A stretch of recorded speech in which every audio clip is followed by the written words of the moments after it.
I get asked all the time, what is my health regimen? What supplements do I take? What do I do for exercise?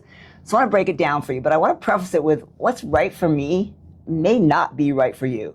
So when you guys hear these influencers or doctors talk about this is what you should do, maybe it's not right for you. Fasting is great for some people, not so great for others.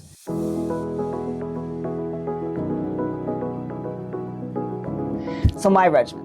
I get up early in the morning. I get up at 4, I get to the gym by about 4:45, and I work out for an hour to an hour and a half.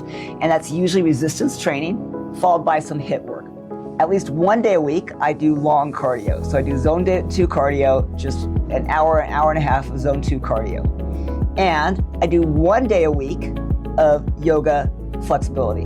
I think this is a really neglected place for a lot of people.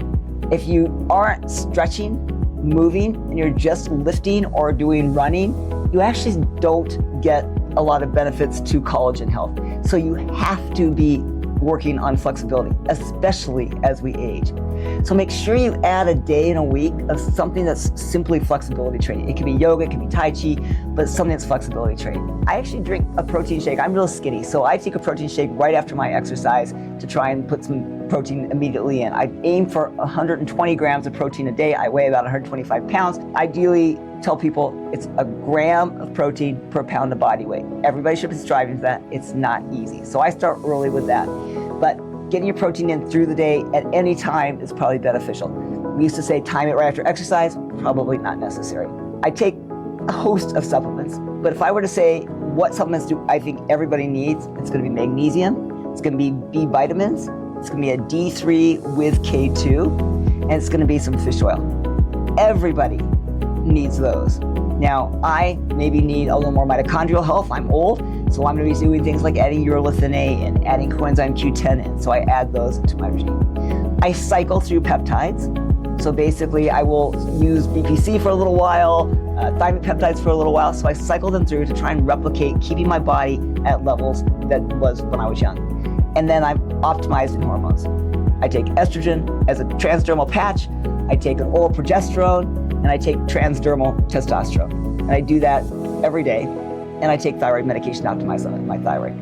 If you do those things and then try and get sleep, 7 to 9 hours, I probably am a little weak there, you're going to be pretty far along in this lifespan, health span journey. There are some really cool things out there, you guys, that are available, FDA approved, shown safe, that no doctors are using in the way that can really help you. I want to talk about 3 right now. The first one is a drug called telmisartan.